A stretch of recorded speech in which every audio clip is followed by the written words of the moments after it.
What's going on, guys? Welcome back to another episode of Leading Leaders. We got my main man here, Donald Emmitt. How about you go ahead and tell us a little bit about yourself? All right, my name's Donald Emmitt. I've been going to Starting Point for almost 30 years. I'm an elder, married for 30 years, two sons, um, 6 grandkids, and God just really blessed me. And It's amazing. Don't let this man fool you. He is an awesome leader in our church. He's done basically any ministry that you can think of in his 30 years of being with Temple of Praise. So I'll go ahead and start you out with what made you start out in ministry? okay, so I was trying to think. The first what I did would have been considered ministry was probably nursery, just because I just saw a need, and like kids, like Yeah. babies especially.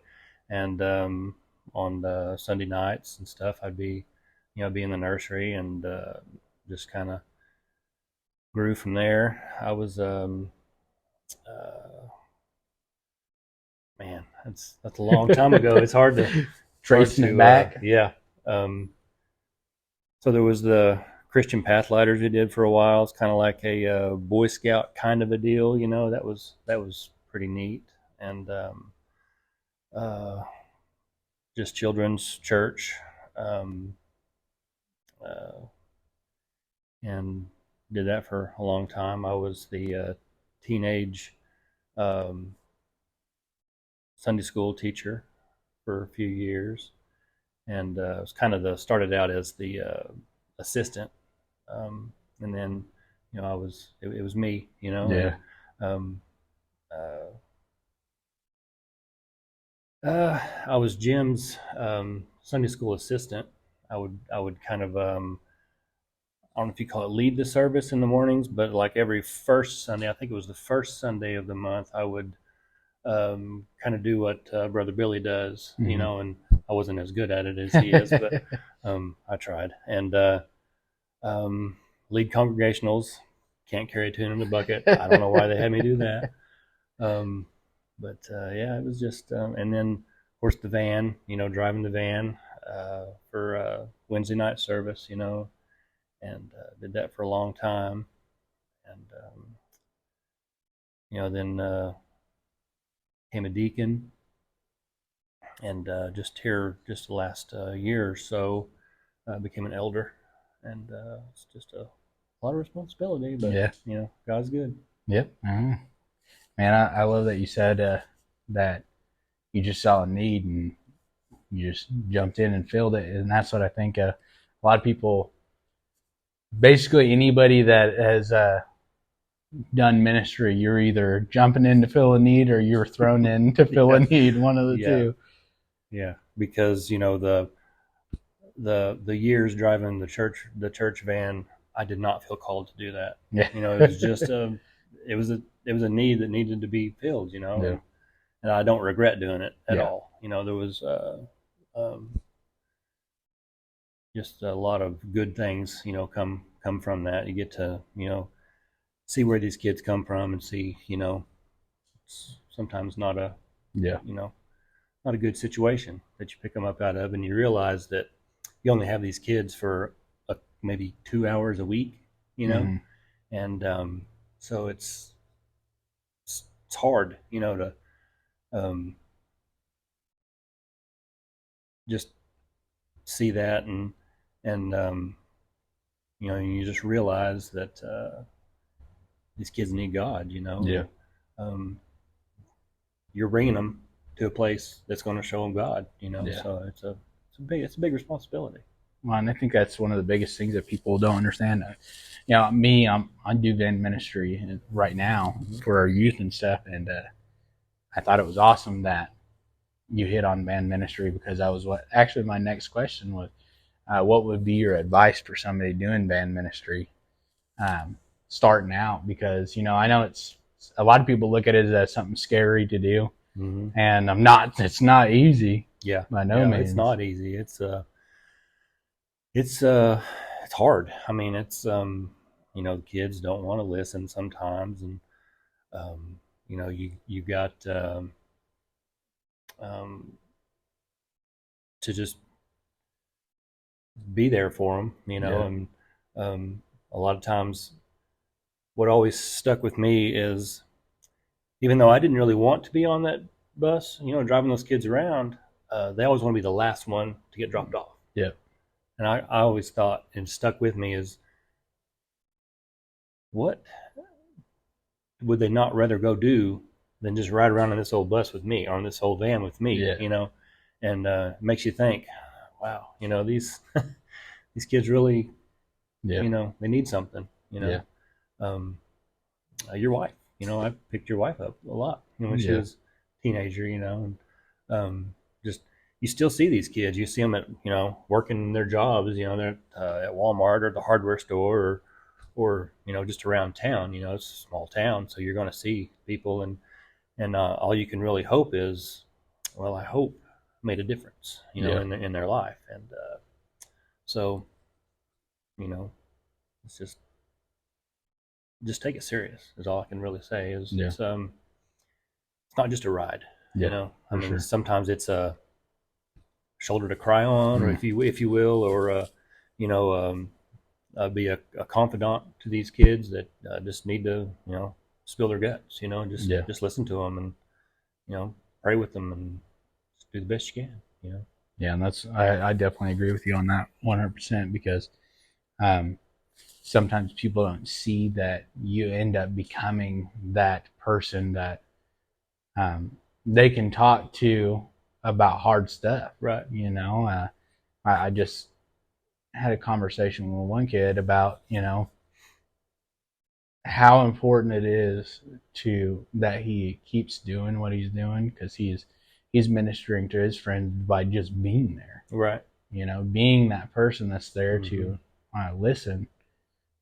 But one of my biggest words of advice to him on there was, I love that your heart is that big to listen, Mm-hmm. but you have to be able to talk to somebody too. Right. So, I mean, for me personally, sometimes it gets heavy carrying some Yeah. people's stuff. Yeah. And I'll never, if somebody asks me not to talk about what they are doing or what happened, um, I'll go to pastor and be like, hey man, I just got some rough stuff. Can you please pray for me? Yeah. And just help me be able to carry this load that I've been able to carry. And, it's one of the crazy things on the van, like you said, is this is one of, and I think it's funny, but it's also sad. Like you said, that Yeah. man, I want to be the last person. I want to Mm-hmm. be the last. And you're like, why? Right. Why do you want to be Right. the last Yeah. person? You're completely Yeah. on the opposite direction. And Yeah. but you never know that sometimes they just, hey, I need to be the last because I need to talk. Right. Yeah. And I think we take it for advantage of it that we have, that time with them when they're really actually needing to talk to us about Mm-hmm. something. And I think it's been an awesome place for me personally to be able to minister to some of these kids that wouldn't, Right. come up to the altar for some reason. Sure. Something's holding them back, Mm-hmm. but they feel comfortable talking to you in that One setting. on one. Yeah. Yeah. Mm-hmm. So, what do you think your biggest takeaway was from kids and youth ministry? Um, the biggest takeaway, I guess it would be, um, like I spoke on earlier. You still see these kids around, and they may not be doing, right. They may not Mm-hmm. be doing what you want them to do, and but just knowing that, you brought them somewhere, and the word was preached to them, and the word was presented to them, Mm-hmm. and just, don't beat yourself up because they're not all still in church, Yeah. basically, because they're not, Yeah. and um, it'd be naive of us to think that they all will be, I Yeah. think, but we obviously want them to be, Yeah, for but sure. yeah. Well, I think it's crazy because it's awesome that we get that opportunity to be there, and I think that's one of the biggest things that I try to press on for me personally when I show up on Wednesday nights is I want to be present, right? There's so much. Yeah, we got our own lives, we got stuff going on, but and Pastor Jeff said this to us hardcore when we were first talking, being youth leaders and stuff, is sometimes you just got to leave your stuff at the door. And it's crazy because when you get in that mindset of, I just got to be present for these kids, they're willing to talk to you because you're there. Right. You're not, well, yeah, I'm here, but I'm focused on all this other stuff. And I think it's awesome to be able to get that opportunity to be present for them. Yeah. Yeah, it's awesome, and it's a huge responsibility. I mean, you can't take it lightly. You have to,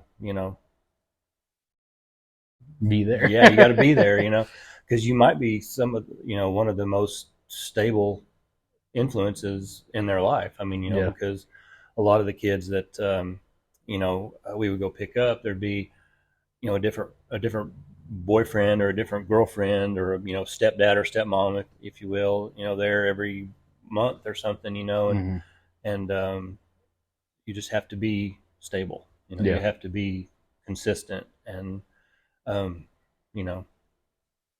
just make them feel like they're important, because they are. Exactly. That's why we wouldn't go pick them up if they weren't. Exactly.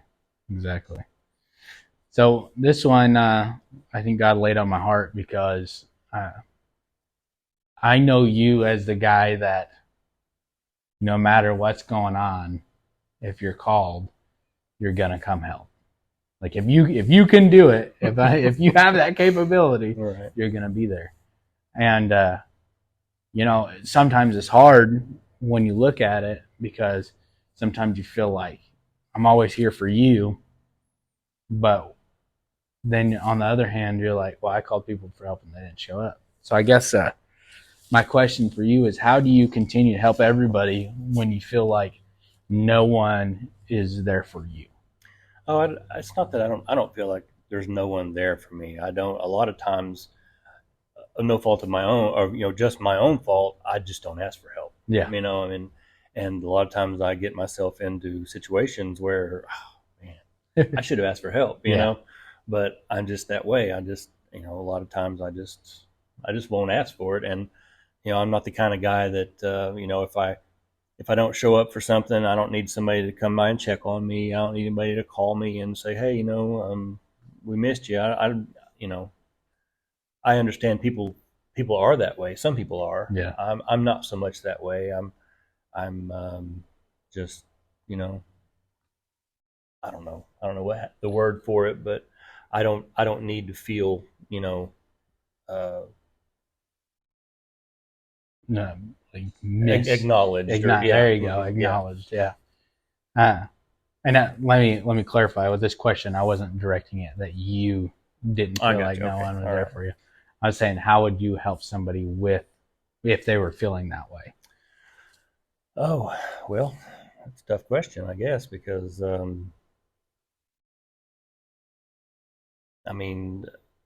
if you ask for the help, I feel like you should get the help. Yeah.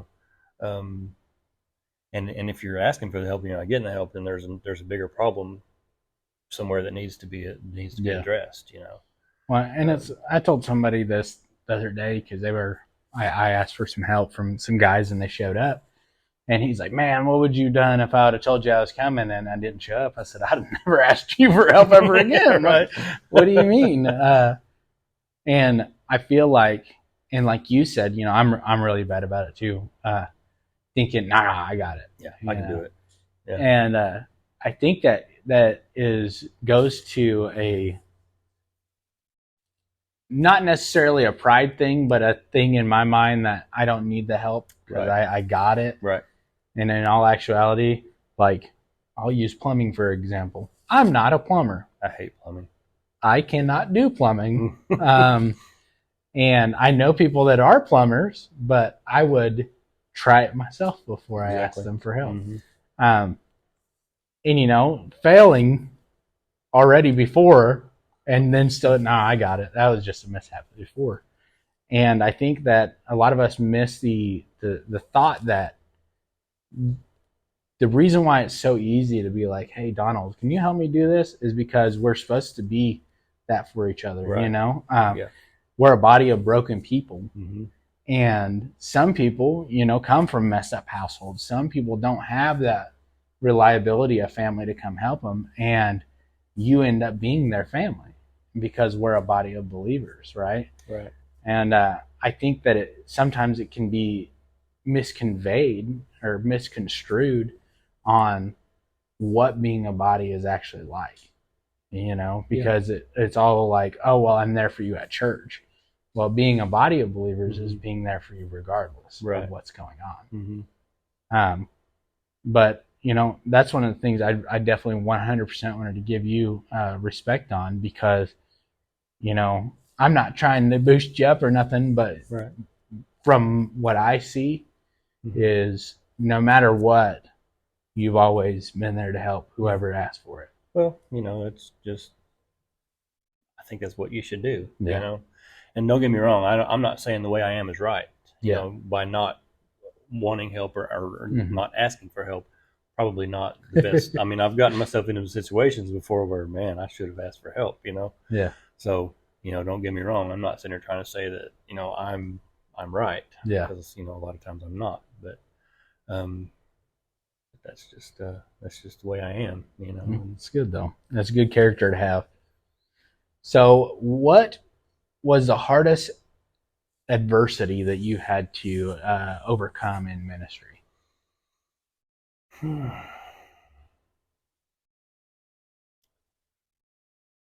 um,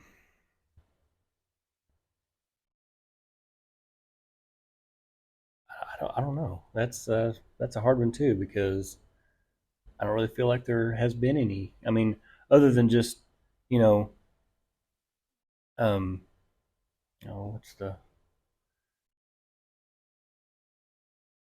just not getting the results that you want, you know, when you want them. Yeah. You pretty much would be, you know, you want, you know, just like praying for somebody, you know, you pray for somebody to be healed, you want to be healed. You know, well, if they're not, you know, you think, you know, what did I do? Yeah. You know, or what didn't I do, or whatever. But, you know, just that and the time a lot, you know, a lot of time that it takes, you know, away from, you know, your family, you know, because, you know, I'm just for whatever reason, you know, I've always worked a lot, you know, and you don't realize uh, how quick time goes by until it's gone by, you know.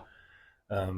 You turn around and, you know, your grade school kids are graduating high school, you know, and you're thinking, what happened? You know, where did it go? And you know, just between, you know, hours spent, you know, driving a church van around, and you know, other things, and working, and, you know, your job, and things like that, you know, you just realize that you know, your kids are not going to be small forever. Yeah. And I wish somebody would have gotten that through my head when I was younger, you know, because you feel like you missed a lot, you know. You feel like, did I do my kids justice in service in church, you know, or did I pay more attention to, you know, other you know, other kids, you know. And I don't think they feel that, but, you know, I sometimes do, you know. I think it's a dad thing. You know, or a parent thing, I should say. Right. Because, you know, I can completely agree with you on that, because it's not necessarily that you're feeling, and I've said this before, one of my biggest fears is failing. Like, and it's not failing as in a sense of, oh, I didn't accomplish this thing that I set out to do. It's more failing my wife and my kids, right? And it's always scary, but one of the things that I think God puts in my mind to ease my mind is that, my kids ride the church van with me, dropping kids off. Yeah. Throughout the week, and being able to now implement those things in their lives of service and stuff like that. Even if, they right now all they see it as, I'm just riding on a church van, Right. But what we do as parents is we get to put those seeds in even when we're not even paying attention that they're there. Mm-hmm. And I know your kids, and I think you did a fantastic job at raising them. Pretty good because boy. they're they're good people, Yeah. But I can completely understand what you're saying, that we need to definitely convey to people, hey, you got to make time for your family. Right. It's one of the things that I think is missed a lot in ministry. And another pastor told me this once, that one of the hardest places to be in ministry is that it's lonely, and one of the things that I found that's helped me with my family is surrounding myself with them while I'm doing ministry. Yeah. And letting them do ministry with me, right. Whether that's handing out waters at an event or whatever.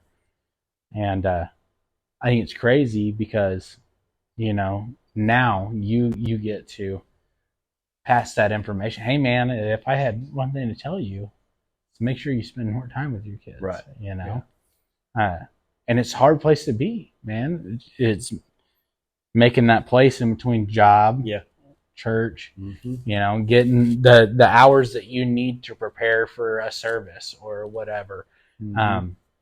But also spending that time with your kids.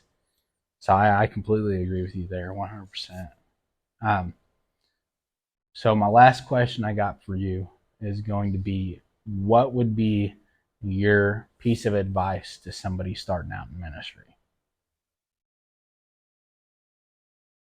Like, what would be your, hey, this is your number one, to me, what I had to understand in ministry? Okay. Probably would be, don't get overwhelmed by it. Like me and you were talking earlier about, when I first started, it seemed like if you didn't have 4 or 5 jobs in church, you didn't have enough, but that was way too many, and it's just don't spread yourself too thin, because if you have, say, 10 things to do, well, you might get them all done, but are they going to be good? You put 10% on 10 things, right? Yeah. Which is that could equal out to failing, but just don't spread yourself too thin. Take it serious. You get in what you get out what you put in to it, and just pray, and just go for it. Yeah, just do it. Awesome. Well, I love your answer. Thank you again so much for being on the show. I was super happy that you came on here. Y'all guys come back next week and we'll have another amazing leader. God bless you.